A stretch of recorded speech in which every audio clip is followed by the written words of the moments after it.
Në Shkodër filloi zbatimi i programit për mbledhjen e diferencuar të mbeturinave, i mbështetur edhe nga Komisioni Evropian. Sipas këtij programi, përmes riciklimit, mbetjet urbane do të kthehen në të ardhura dhe investime për bashkinë, duke përmirësuar njëherëzi edhe gjendjen e mjedisit.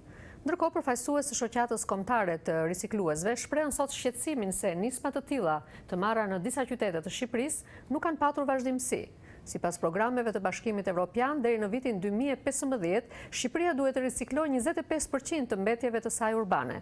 Korespondenti i Zërit Amerikës Plum Sulo përgatiti kronikën që po transmetojmë. Me ndikimin e tyre në mjedis dhe në jetën e banorëve, mbetjet urbane janë shndruar vitet e fundit në një nga sfidat më serioze për administratat vendore. Mungesa e fondeve dhe vend depozitimeve të përshtatshme po nxisin administratat vendore për të gjetur rrugë të tjera për menaxhimin e mbetjeve urbane. Kështu Bashkia e Shkodrës, e mbështetur dhe nga programet e Komisionit Evropian, ka nisur zbatimin e programit për grumbullimin e diferencuar të mbetjeve urbane. Në qendrat kryesore të qytetit të Shkodrës janë vendosur 140 kazan për grumbullimin e diferencuar të mbetjeve të tilla si plastikës, qelçit dhe kartonit. Riciklimi i këtyre mbetjeve pritet të sjellë të ardhura që mund të investohen nga vetë Bashkia.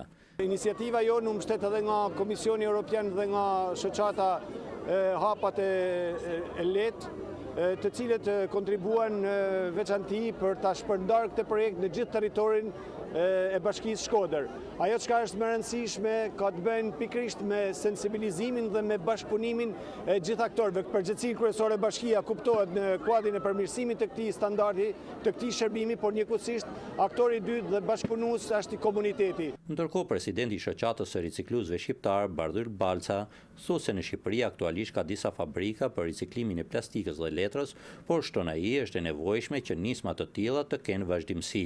Nisma të tilla janë në qytetin e Fierit, në qytetin e Lezhës dhe në qytetin e Korçës ka një projekt. Me keqardhje ka një ngecje në këtë, sepse fatkeqësisht ne projektet nuk i çojmë deri në fund. Dhe nëse doni të dini çfarë i thash unë autoriteteve tuaja, i thash vetëm kaq. Bëni pak, po çojeni deri në fund, që ne të mësojmë njerëzit tonë, të mësojmë rinin tonë, që këto gjëra shkojnë deri në fund. Dhe ky projekt atëherë ndjehet kur këto mbetje urbane të mos bashkohen prapë të çohen në landfill, po të çohen në industrinë e riciklimit dhe të marrin vlera. Presidenti i shoqatës së ricikluesve thotë se sipas kërkesave të Bashkimit Evropian, Shqipëria deri në vitin 2015 duhet të arrijë të riciklojë 25% të mbetjeve të saj urbane.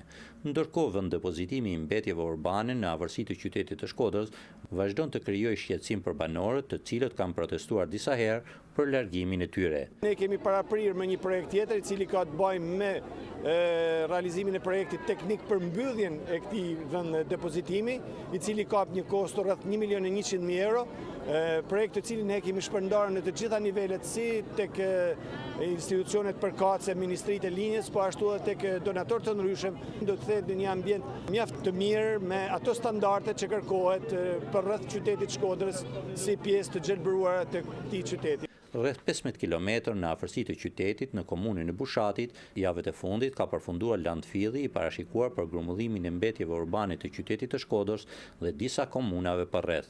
Por mosmarrveshjet mes administratave vendore po vonojnë grumbullimin në këtë landfill të mbetjeve urbane.